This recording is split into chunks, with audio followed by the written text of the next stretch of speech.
Marcus Reynolds collapsed against the marble wall of the Whitmore mansion, his security uniform soaked with sweat after another sleepless night.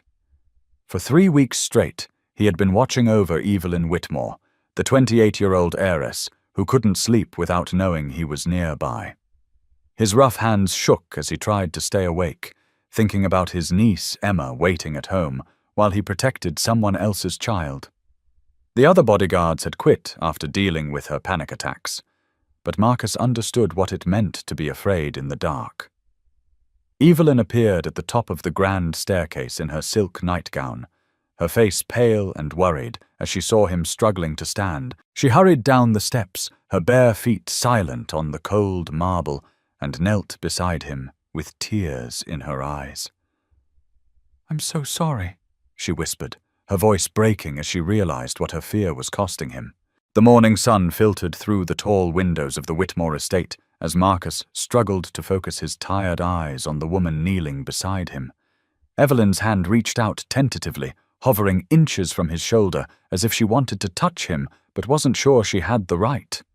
Her silk nightgown caught the early light, making her appear almost ethereal against the cold marble of the foyer, but her eyes held a very human fear that Marcus recognized from his own experience raising Emma after his sister's death. The vulnerability in Evelyn's expression reminded him of his 7-year-old niece during those first terrible weeks when nightmares had stolen her sleep and left her clinging to his promises that she was safe in their small family home 15 miles away from this marble palace. "You don't need to apologize," Marcus said softly, his voice hoarse from exhaustion as he tried to straighten himself against the wall. The words came out more gently than any bodyguards should when speaking to a client, carrying none of the professional distance he usually maintained during assignments.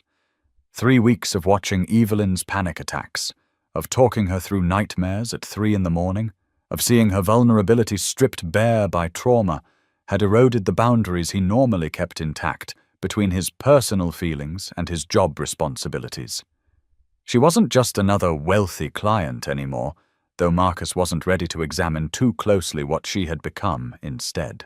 Evelyn settled back on her heels, wrapping her arms around herself in the oversized nightgown that made her look younger than her 28 years. The Whitmore heiress who graced magazine covers and commanded boardroom meetings seemed to disappear entirely in these quiet moments, replaced by someone who reminded Marcus of Emma during her worst days of grief and confusion. The comparison made his chest tighten with protective instincts that had nothing to do with his professional obligations and everything to do with recognizing genuine suffering when he saw it.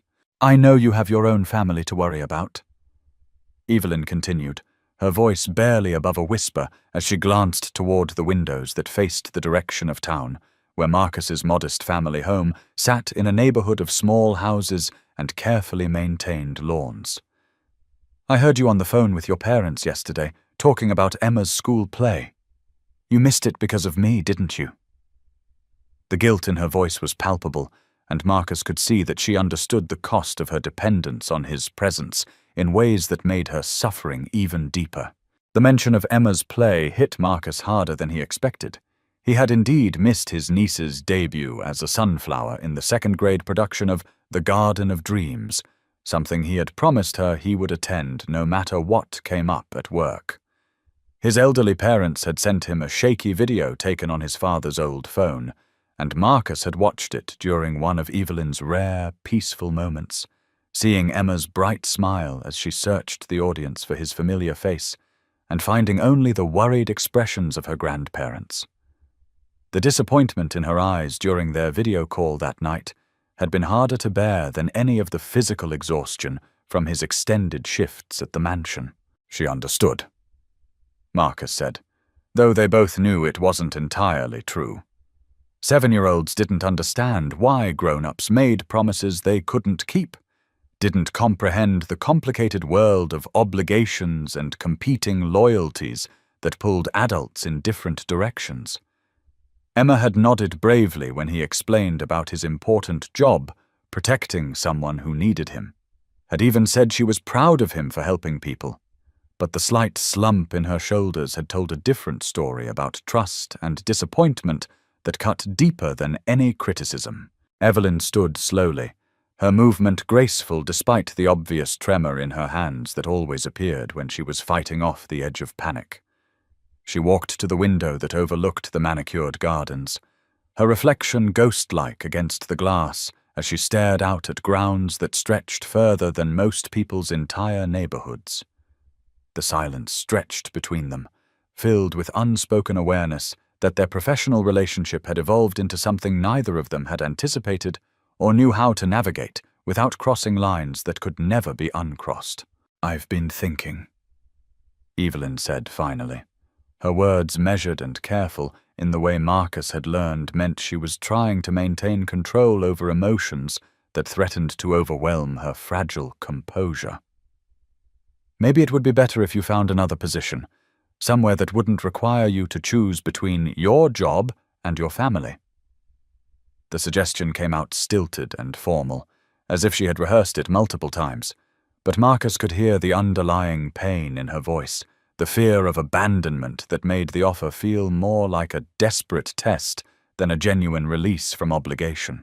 Marcus pushed himself away from the wall, his legs unsteady but determined as he crossed to where she stood. The marble floor felt cold through the thin soles of his work shoes, a constant reminder of the physical distance between his world of practical concerns and hers of inherited luxury.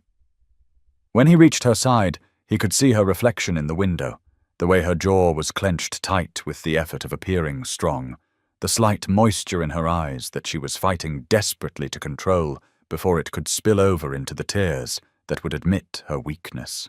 "Is that what you want?" he asked, his voice carrying weight beyond its simple words, acknowledgement of the connection that had grown between them, despite all the professional reasons it shouldn't exist. Marcus could smell her perfume, something expensive and subtle that reminded him of flowers he couldn't name, and he was acutely aware of how close they were standing, how inappropriate his awareness of her was given the circumstances that governed their relationship. Evelyn's reflection shook her head almost imperceptibly before she turned to face him directly, her green eyes bright with unshed tears that made Marcus's protective instincts flare to dangerous life. "No," she whispered, the admission seeming to cost her something precious and irreplaceable. "I don't want you to leave. I know it's selfish. I know I'm asking too much of you, but you're the first person in years who makes me feel genuinely safe.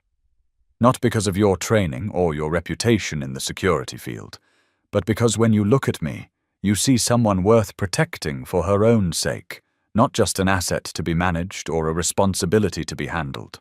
The confession hung in the air between them like a bridge neither of them was sure they should cross, but both found themselves inexorably drawn toward despite the risks. Marcus felt something fundamental shift in his chest, a recognition that matched her own admission with dangerous clarity. He had started this assignment the same way he approached all his professional responsibilities, with emotional detachment and clear boundaries that protected both him and his clients from complications. But Evelyn had somehow slipped past all his carefully constructed defenses without either of them realizing it was happening until it was far too late for retreat. "You are worth protecting," Marcus said, the words coming out with a conviction that surprised him with its intensity and honesty. "But not because of your name or your family's money or anything the world thinks makes you valuable. You're worth protecting because you remember Emma's name and ask about her school progress, because you care more about a stranger's exhaustion than your own comfort, because you treat my elderly parents with respect when they call looking for me." The honesty in his voice seemed to surprise them both, crossing definitively into territory that had nothing to do with professional obligations and everything to do with genuine human connection. The weeks that followed took on a different quality entirely, as if acknowledging their feelings had shifted the fundamental atmosphere of the mansion and everyone who moved through its carefully appointed rooms. Marcus still maintained his professional vigilance, still positioned himself strategically throughout the house and grounds, with the tactical awareness that had kept him alive through military deployments and high-risk assignments, but the emotional distance he had always maintained with clients had evaporated completely. Their late-night conversations during Evelyn's bouts of insomnia became less about managing her clinical anxiety and more about genuine connection, sharing stories and dreams and childhood memories that went far beyond the scope of any security detail. Evelyn began insisting that Marcus bring Emma for weekend visits, transforming the mansion's austere formality into something resembling an actual home, when his niece's laughter echoed through halls that had been silent for too long.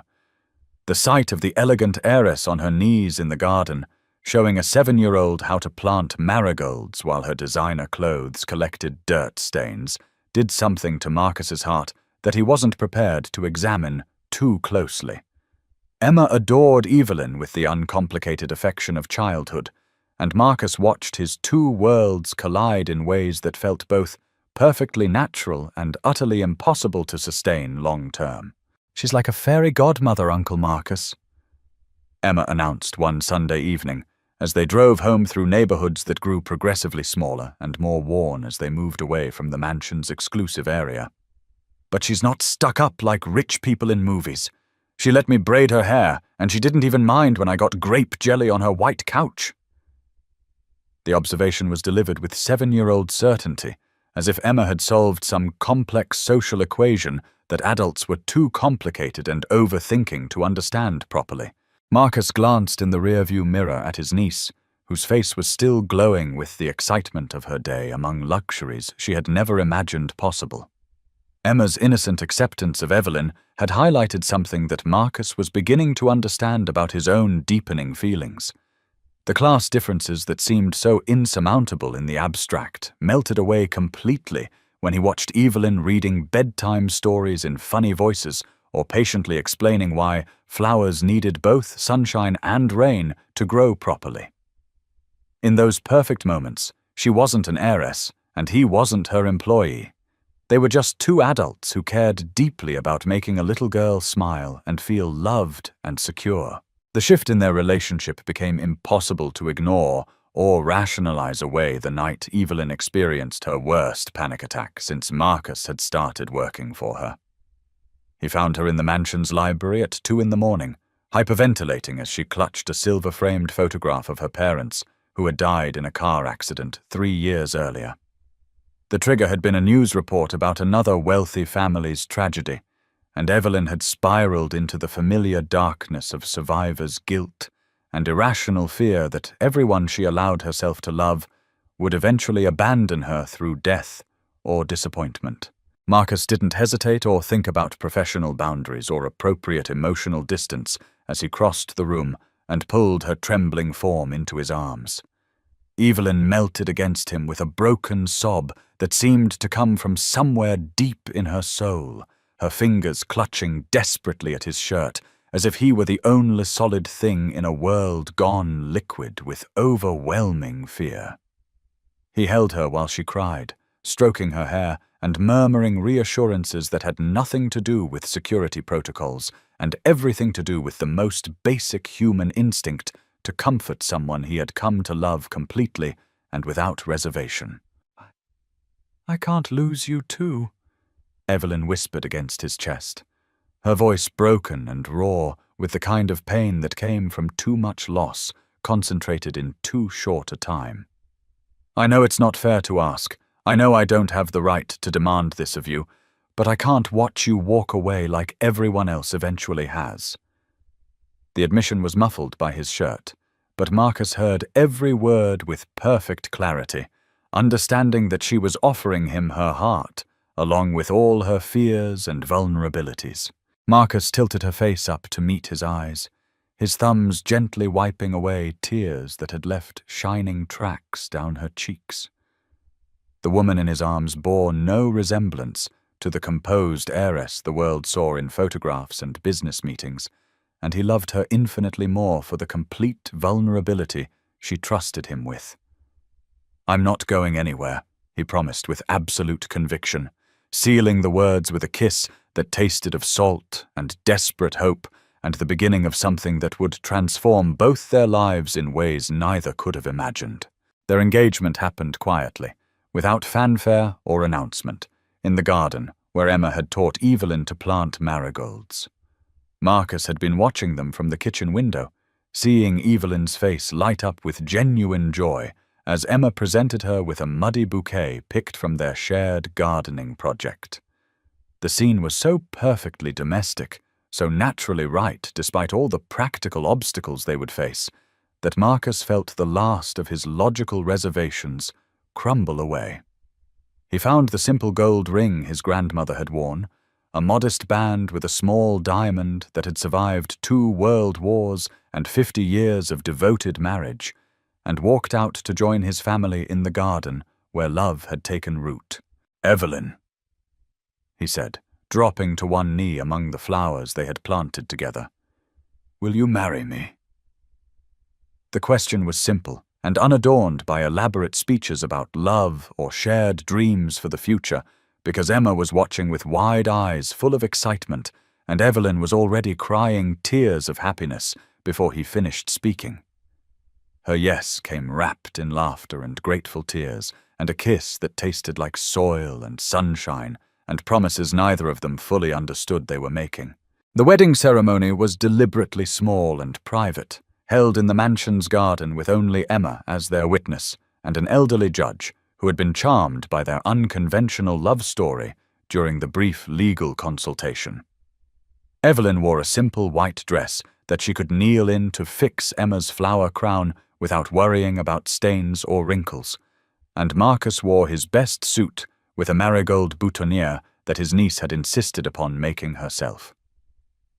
The ceremony lasted exactly 15 minutes, but the professional photographer Evelyn had hired captured something radiant and hopeful in their faces that made even his cynical heart comment later on the obvious love between the unlikely couple. Their honeymoon was a deliberate retreat to simplicity, a week at a rustic lake cabin where Emma could swim and catch fireflies, while Marcus and Evelyn learned to navigate their new roles as husband and wife away from the complications of their vastly different backgrounds. The cabin's rustic furniture and complete lack of household staff felt like a preview of the kind of life they imagined building together, where love mattered more than luxury and connection trumped social expectations.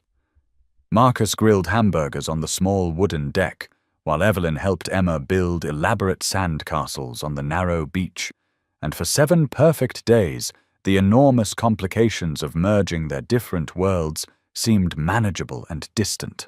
The problems began so subtly that neither Marcus nor Evelyn recognized them as warning signs until the damage had already begun to accumulate. The first indication came during a dinner party that Evelyn felt obligated to host for her business associates, wealthy couples who had known her family since childhood, and expected certain standards of conversation and behavior that felt increasingly foreign to Marcus, despite his determined efforts to adapt and fit in. He watched with growing discomfort as Evelyn's anxiety spiked when she tried to bridge the gap between his straightforward observations about practical matters and their abstract discussions of art theories and investment strategies that seemed designed more to display cultural knowledge than to actually communicate meaningful ideas. Marcus found himself studying these dinner guests with the same tactical awareness he brought to security assessments, noting how they spoke in elaborate codes that said one thing while meaning something entirely different. When he offered direct opinions about topics he understood from his military and security background, he could see the polite dismissal in their eyes, the way they smiled and nodded while completely disregarding anything he contributed to their conversations. Evelyn tried desperately to translate between his practical worldview and their refined sensibilities, but her efforts only highlighted how fundamentally different their approaches to life really were. "You were wonderful tonight," Evelyn said after the last guest had departed, but Marcus could hear the strain in her voice, the exhaustion that came from spending hours trying to reconcile 2 incompatible ways of understanding the world. She had changed into comfortable clothes, but her shoulders still held the tension from an evening spent navigating social currents that Marcus couldn't even perceive, much less successfully navigate on his own. "I felt like I was speaking a foreign language," Marcus admitted, loosening his tie with relief as they stood in the mansion's foyer, where they had first acknowledged their feelings for each other. "Every time I thought I understood what someone was really asking, I'd answer honestly and watch them react like I'd committed some social crime I didn't even know existed." The frustration in his voice surprised him with its intensity, revealing how much the evening's subtle rejections had affected his usually confident sense of self. Emma had attended the dinner party at Evelyn's insistence, dressed in a beautiful outfit that cost more than Marcus typically spent on clothes in an entire year. But watching his niece navigate conversations with adults who spoke to her like a miniature adult rather than a normal 7-year-old had filled Marcus with a growing unease about what she was learning from this environment. She had answered their questions about her educational prospects and cultural advantages with the careful politeness he had taught her, but Marcus could see the confusion in her eyes as she tried to understand why these strangers were treating her childhood like a business plan requiring optimization. The mansion itself began to feel different as they settled into married life, its grandeur becoming oppressive rather than impressive, as Marcus realized how much of his identity and self-confidence was tied to environments he could navigate with competence and ease. The formal dining room, where they ate dinner at a table designed to seat 20 people, made normal conversation feel stilted and artificial compared to the kitchen table in his family home, where 3 generations had shared meals and stories and the comfortable chaos of daily life. Emma's presence in this rarefied atmosphere complicated matters in ways that Marcus hadn't anticipated during their courtship period. While she genuinely adored Evelyn and flourished under her generous attention and affection, she also began displaying behavioral changes that worried Marcus deeply. She started speaking differently, adopting the precise diction and formal vocabulary she heard from Evelyn and the household staff, gradually losing some of the natural informality and spontaneous expressiveness that had always characterized her vibrant personality. Her requests for toys and clothes became more expensive and elaborate, influenced by her new environment in ways that made Marcus increasingly uncomfortable with the lessons she was unconsciously absorbing about material wealth and social status. The transformation was subtle but unmistakable to someone who had known Emma since birth and understood her natural temperament. She began critiquing their modest family home when they visited Marcus's parents on weekends, making innocent but cutting observations about the old furniture and small rooms that revealed how quickly she was internalizing new standards for what constituted acceptable living conditions. Marcus watched his elderly parents' faces during these visits, seeing their hurt confusion as their beloved granddaughter unconsciously rejected the life that had shaped her character and values during her most formative years. "Emma asked me yesterday why we don't have servants to clean our house," Marcus's mother mentioned quietly during one of these increasingly uncomfortable visits, her voice carefully neutral in the way that revealed deep emotional pain she was trying to protect him from. She seemed genuinely puzzled about why we do our own laundry and cooking when there are people who can be hired to handle such things. The observation hit Marcus like a physical blow, forcing him to confront the reality that his niece was learning to see their family's way of life as somehow inferior or unnecessarily difficult. Evelyn tried valiantly to address these concerns when Marcus brought them to her attention, but her efforts often backfired in ways that highlighted how different their fundamental worldviews really were.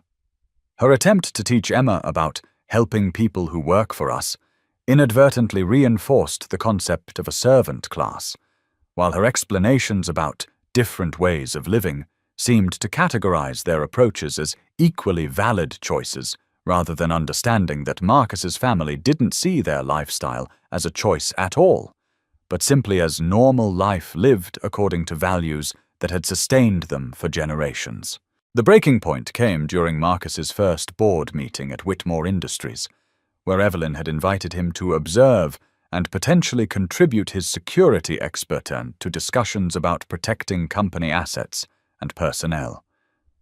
Marcus dressed carefully in his most expensive suit, prepared extensively by studying reports and financial documents, and entered the mahogany-paneled conference room with the same strategic mindset he brought to high-stakes security operations. But no amount of preparation could have equipped him for the sophisticated corporate politics and generational strategies that governed decision-making in Evelyn's rarefied business world. His straightforward approach to problem-solving, honed by years of military service and practical security work where clear communication could mean the difference between life and death, clashed dramatically with the subtle maneuvering and coded language that characterized executive-level discussions. When he suggested direct solutions to what seemed like unnecessarily complicated issues, he could see board members exchanging meaningful glances that spoke volumes about their assessment of his contributions. Evelyn's obvious respect for his opinions only seemed to make the situation more awkward, highlighting the disconnect between her personal feelings and the professional requirements of her position.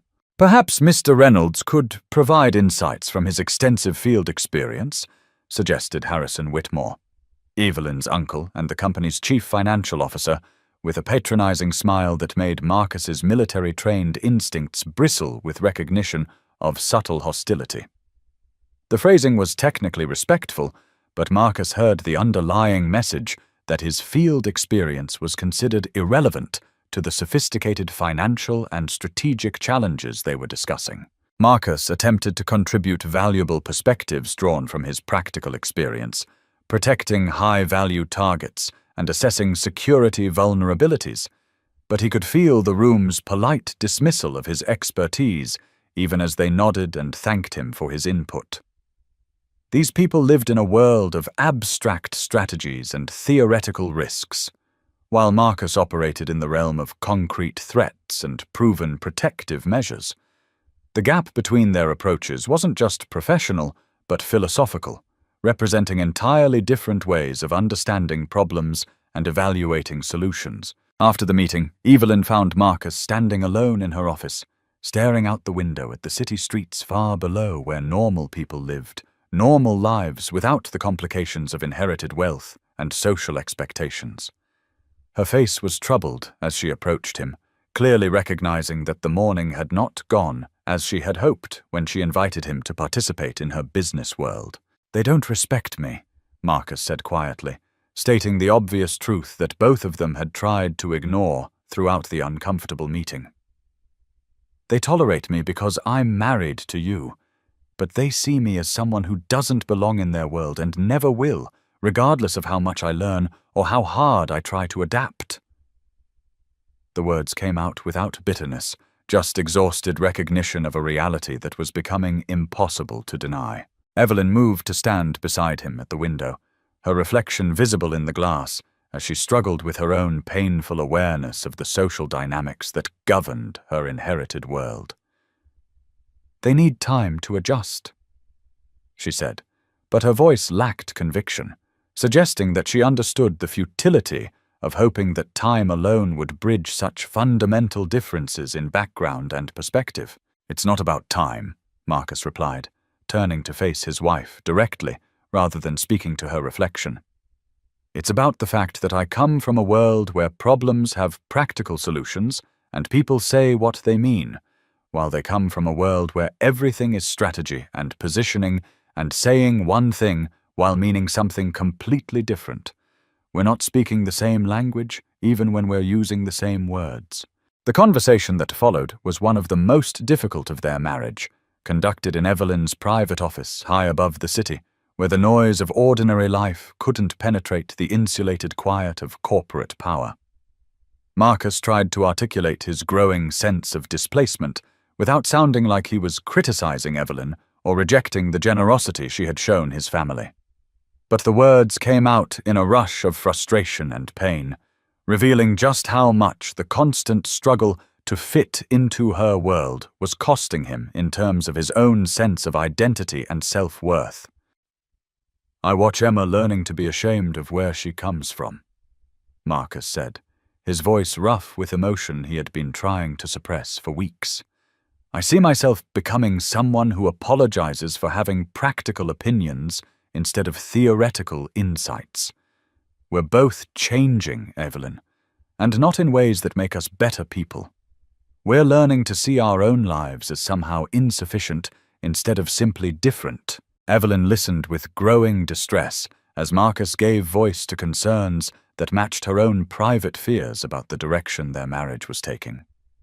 She had noticed the changes in Emma, had seen the little girl's growing dissatisfaction with the modest comforts that had once seemed perfectly adequate. More troubling was her recognition that she was starting to see Marcus's directness as something that needed to be managed or explained rather than appreciated as one of the qualities that had made her fall in love with him in the first place. I find myself making excuses for you, Evelyn admitted, the words seeming to surprise her with their honesty. In board meetings, at social functions, even in casual conversations with friends, I catch myself explaining why your approach is different rather than defending why it's valuable. I'm becoming someone who's embarrassed by the very qualities that made me love you, and I hate what that says about the person I'm turning into. The acknowledgement hung between them like a bridge neither wanted to cross, but both recognized they had to navigate if they were going to salvage anything meaningful from their relationship.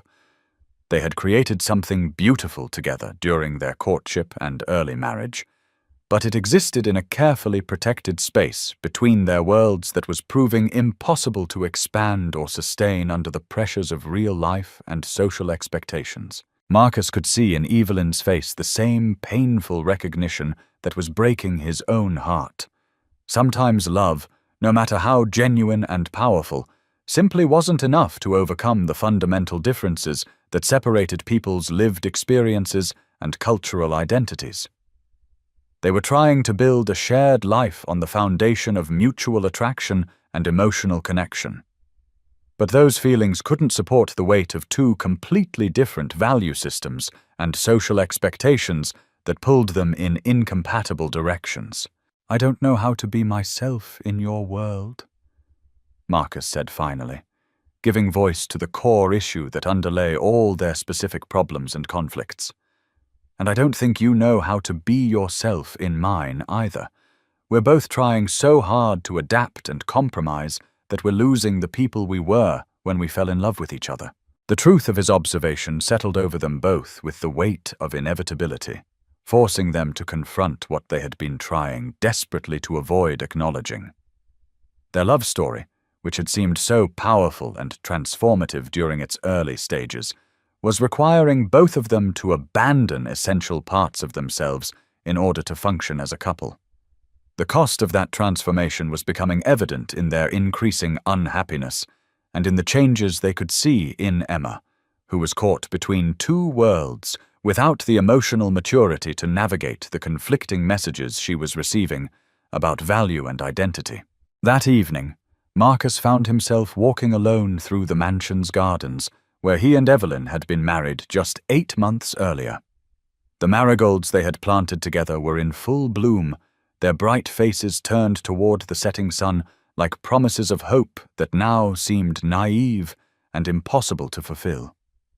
He sat on the bench where Emma liked to read during their weekend visits, surrounded by beauty that felt increasingly foreign despite his legal right to call it home.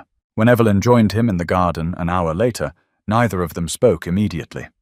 They sat side by side in the gathering darkness, listening to the sounds of evening settling over grounds that required a full-time staff to maintain. The silence between them was filled with shared recognition of how far they had traveled from the simple happiness they had discovered in each other's company, back when their different worlds had seemed like interesting contrasts rather than insurmountable obstacles. "What do we do?" Evelyn asked finally, though they both already knew the answer was more complicated than either wanted to face. The question wasn't really about practical solutions, but about finding the courage to acknowledge what they had learned about themselves and their relationship during these difficult months of trying to make an impossible situation work through sheer force of will and determination. Marcus took her hand in his, drawing comfort from the physical connection, even as he prepared to voice the conclusion that had been growing in his mind for weeks. "We admit that loving each other isn't the same thing as being right for each other," he said quietly, each word seeming to cost him something precious and irreplaceable. "We recognize that sometimes the most loving thing two people can do is give each other permission to find happiness in the worlds where they truly belong." The divorce proceedings were handled with the same quiet dignity that had characterized their wedding, conducted through lawyers who specialized in protecting privacy and minimizing public attention. Evelyn insisted on providing financial security for Emma's future education and opportunities, a gesture that Marcus initially resisted, but eventually accepted when he realized it came from genuine love rather than guilt or obligation. They agreed on maintaining Emma's relationship with Evelyn through regular visits and continued correspondence, recognizing that the little girl had formed a genuine bond that shouldn't be sacrificed to adult complications. The most difficult part of their separation wasn't the legal paperwork or the division of property, but explaining to Emma why two people who obviously loved each other couldn't continue living as a family. The 7-year-old's questions cut straight to the heart of issues that Marcus and Evelyn were still struggling to understand themselves, forcing them to find simple words for complex emotional and social realities that defied easy explanation. "Sometimes people love each other very much, but come from such different places that trying to live together makes them both unhappy," Evelyn explained during one of their final conversations as a family, her voice steady despite the tears that tracked silently down her cheeks. "Uncle Marcus and I both want what's best for you and for each other, and we've realized that means living in the places where we can be our best selves." Emma listened with the serious attention she gave to all important adult conversations, her young mind working to process concepts that were difficult even for grown-ups to fully comprehend. "But you'll still be friends?" she asked, seeking reassurance that the love she had witnessed between them wouldn't transform into the kind of bitter anger she had seen in some of her classmates' divorced parents.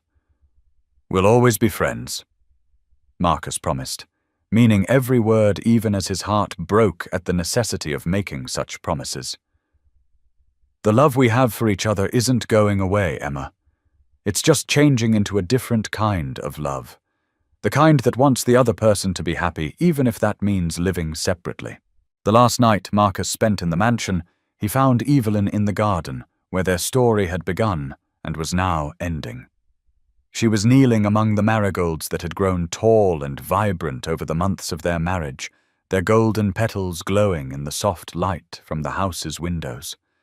The flowers had thrived in ways that their relationship ultimately couldn't, finding the right conditions to flourish, while Marcus and Evelyn had discovered that love alone wasn't sufficient to create those conditions for human happiness.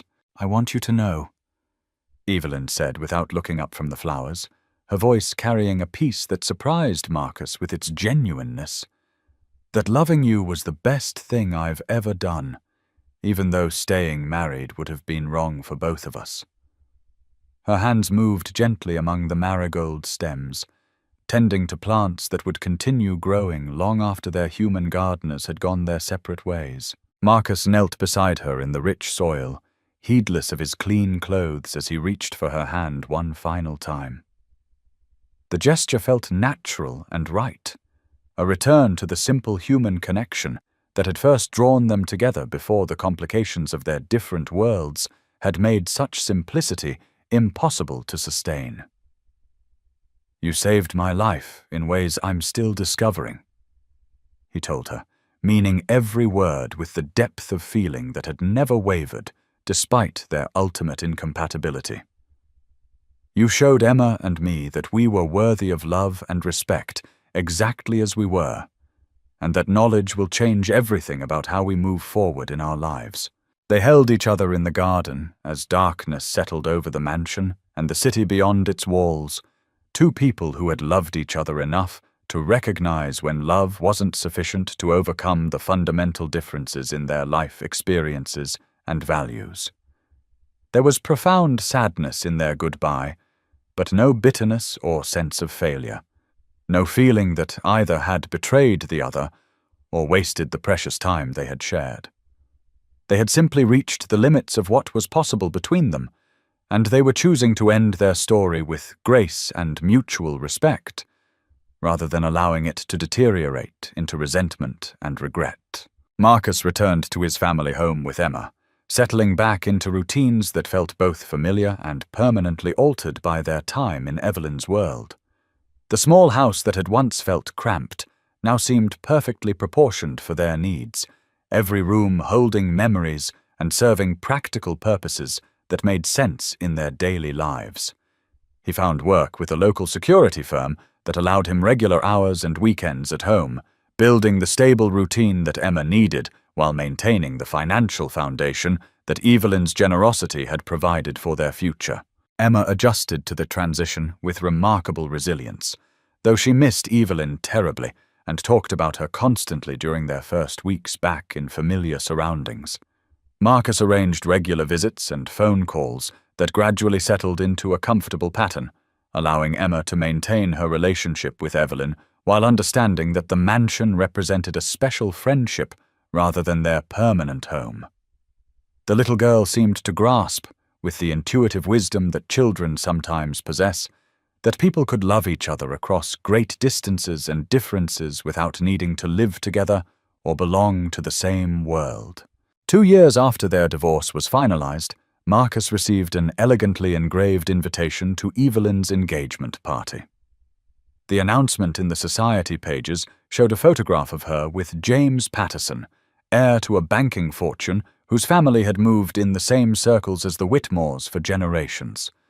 Looking at the image of the couple at a charity gala, both of them elegant and composed in ways that spoke of shared backgrounds and mutual understanding, Marcus felt no jealousy or regret, only genuine happiness for a woman who deserved to find love within the context of her own world and values. The wedding gift he chose was a framed photograph of their marigold garden from that final spring, when the flowers had reached their peak bloom and Emma had made crowns for all 3 of them from the golden petals. The accompanying note was brief but heartfelt. Thank you for teaching us that love comes in many forms, and that sometimes the greatest gift we can give each other is the freedom to find where we truly belong. Wishing you every happiness in your new life. Emma, now 9 years old and wise beyond her years in some ways while remaining beautifully childlike in others, helped him choose the frame and compose the message. She had grown into a confident, grounded child who moved easily between memories of her time in the mansion and the reality of their modest but loving family life, carrying the best of both experiences without being diminished by either. Her relationship with Evelyn continued through letters, phone calls, and occasional visits that had evolved into something like extended family without the complications of their earlier domestic arrangement. "Do you think she'll be happy with him?" Emma asked as they walked to the post office to mail the wedding gift, her question carrying the kind of mature concern that sometimes surprised Marcus with its depth and sensitivity. "I think she's exactly where she belongs," Marcus replied, meaning every word with the conviction that came from hard-won wisdom about the nature of love and compatibility. "Just like we are." The answer seemed to satisfy Emma's concern, while reinforcing the valuable lesson they had both learned about the importance of finding one's proper place in the world rather than trying to force circumstances that weren't meant to be. Marcus kept the newspaper clipping of Evelyn's wedding announcement, not from nostalgia or regret, but as a tangible reminder of lessons learned through love and loss about the complex realities of human relationships. The photograph showed Evelyn radiant in a way that Marcus remembered from their happiest moments together. But now her joy was grounded in a context that could sustain it long term. Her new husband shared her background, understood the unspoken rules of her world, and could navigate the social expectations that had proven so challenging for Marcus to master or even fully comprehend. Sometimes during quiet evenings when Emma was absorbed in homework and their modest house settled into the peaceful rhythms that had always characterized their family life, Marcus found himself thinking about the mansion and the woman who had shown him that love could exist across seemingly impossible divides without requiring either person to abandon their essential identity. Their story had lasted less than 2 years from beginning to end, but its impact would continue shaping his understanding of relationships and self-worth for the rest of his life in ways that a successful marriage might never have achieved. The marigolds in his small backyard garden bloomed faithfully every summer, bright and hardy and perfectly suited to their unpretentious environment. Emma helped him tend them each year, and sometimes she would mention Evelyn while they worked together in the soil, sharing memories or wondering aloud about her new life with the kind of genuine affection that transcended the circumstances of their separation. Marcus always listened with patience and warmth, grateful that his niece had learned early that love could take many different forms, and that endings didn't necessarily erase the beauty and value of what had come before. The security firm where Marcus worked eventually promoted him to a supervisory position that allowed him to train younger guards in the principles he had learned through years of protecting people from various walks of life. He found genuine satisfaction in teaching others that effective protection required understanding and respecting clients as human beings rather than simply as assignments to be completed. His experience with Evelyn had taught him invaluable lessons about reading people's emotional needs alongside their physical security requirements, skills that made him exceptionally effective in his chosen profession. Emma grew into adolescence with a maturity and emotional intelligence that Marcus attributed partly to her unusual childhood experiences. She maintained her correspondence with Evelyn throughout her teenage years, sharing school achievements and social milestones with the woman who had played such a significant role in her early development. When Emma received acceptance to a prestigious university with financial aid that made attendance possible, she wrote to thank Evelyn not just for the practical support, but for demonstrating that education and opportunity were valuable regardless of one's background or circumstances. She taught me that being different isn't the same as being less than, Emma explained during her high school graduation party, held in their small backyard with neighbors and family friends who had supported them throughout the years. Living in her world for a while showed me possibilities I might never have imagined, but coming home taught me that our life here has its own kind of richness that money can't buy or replace. Marcus felt a profound sense of accomplishment as he listened to his niece articulate lessons that had taken him much longer to fully understand and accept. Emma had emerged from their complicated family experience with a clear sense of her own identity and values, able to appreciate luxury and refinement without feeling inferior when those things were absent from her daily life. She possessed the confidence that came from knowing she was loved and valued for her character rather than her circumstances, a gift that both Marcus and Evelyn had worked to provide despite the ultimate failure of their marriage. 5 years after the divorce, Marcus encountered Evelyn unexpectedly at a charity fundraiser where his security firm was providing protection for high-profile attendees. She was there with her husband, both of them involved in philanthropic work that reflected their shared commitment to using inherited wealth responsibly. When their eyes met across the crowded ballroom, Marcus felt none of the awkwardness or pain he might have anticipated, only a warm recognition of someone who had played a crucial role in his life's journey. They spoke briefly during a quiet moment when James was occupied with other donors, and Marcus could step away from his professional duties. Evelyn looked genuinely happy in ways that went beyond the polished composure she had always maintained in public, and Marcus could see that her marriage was providing the kind of partnership and understanding that their relationship, despite its genuine love, had never been able to achieve. Emma's graduation announcement was beautiful, Evelyn said, referring to the card Emma had sent announcing her acceptance to law school, with intentions of specializing in family advocacy. I'm so proud of the young woman she's become. And I know that's entirely due to your influence and guidance. She carries the best of both worlds with her. Marcus replied, meaning the compliment sincerely. The confidence you gave her to dream bigger than our circumstances might have suggested, and the grounding in family values that keeps her connected to what really matters. That combination will serve her well in whatever she chooses to do with her life. They parted that evening with the easy warmth of old friends who understood each other's happiness and held no regrets about the paths their lives had taken. Marcus returned to his duties with a sense of closure he hadn't realized he needed, while Evelyn rejoined her husband with the satisfied knowledge that the love she had shared with Marcus had contributed something valuable to the world through Emma's continued growth and success. Years later, when Marcus walked Emma down the aisle at her wedding to a fellow attorney she had met during law school, he thought about all the different kinds of love that had shaped their family's story.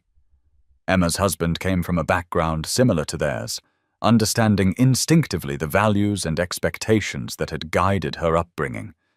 But he also possessed the education and ambition that would allow them to build a life incorporating the best elements of different worlds without requiring either to abandon their essential identity.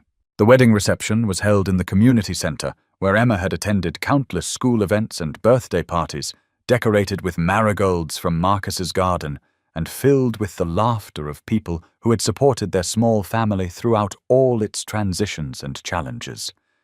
Evelyn sent a generous gift along with a note expressing her joy for Emma's happiness, but she didn't attend the ceremony itself, understanding that her presence might complicate what should be a celebration of Emma's new beginning, rooted in her chosen community and values. "Uncle Marcus," Emma said during their traditional father-daughter dance, "I want you to know that everything good in my life started with watching how you loved me and how you loved Evelyn, even when that love had to change forms. You taught me that real love means wanting the best for someone, even when that's not the same as what you want for yourself." Marcus held his niece close as they moved to music played by a local band whose members had known Emma since childhood, surrounded by friends and family who represented the authentic community that had sustained them through difficult times and celebrated their achievements. The moment crystallized everything he had learned about love and sacrifice and the different forms that family could take when built on genuine care rather than social expectations or economic convenience. As the evening wound down and guests began helping with the cleanup that was part of every community center celebration, Marcus found himself standing in the parking lot under stars that seemed brighter away from the city's expensive neighborhoods. Emma and her new husband were saying goodbye to elderly relatives and childhood friends, their faces glowing with the kind of happiness that came from being surrounded by people who loved them unconditionally and celebrated their joy without reservation or hidden agenda. The young couple would build their life together in a small city where Emma could practice family law while remaining connected to the community that had shaped her character and values. They would face the normal challenges of marriage and career and raising children, but they would do so with the support of family and friends who shared their fundamental understanding of what mattered most in life. Their love story would unfold in the context of shared background and compatible dreams, avoiding the painful complications that had ultimately defeated Marcus and Evelyn's relationship, despite its genuine depth and mutual respect. Marcus drove home that night through familiar streets lined with modest houses where ordinary families lived, extraordinary lives of love and commitment and daily sacrifice for each other's well-being. His small house welcomed him with the comfortable embrace of a place where he truly belonged, every room filled with memories of the people and experiences that had shaped him into the man he had become. The journey through love and loss and hard-won wisdom had brought him back to where he started, but with a deeper appreciation for the gifts he had always possessed and the community that had always sustained him. In the end, Marcus and Evelyn had given each other exactly what they needed most: the experience of being loved completely and unconditionally. If only for a brief and shining period, that had transformed both their understanding of themselves and their capacity for future happiness. That gift had prepared them both for the lives they were meant to live, in the contexts where they could flourish as their authentic selves, carrying with them the knowledge that they had been worthy of such love and therefore capable of recognizing and nurturing it when it appeared again in the right time and place and circumstances. The marigolds in Marcus's garden continued blooming each summer, tended now by Emma's children when they visited their grandfather, bright symbols of love that could flourish across generations and changing circumstances. The flowers carried no sadness or regret, only the quiet satisfaction of having grown exactly as they were meant to grow, in the soil and light and conditions that allowed them to achieve their full potential and share their beauty with anyone wise enough to appreciate what they had to offer.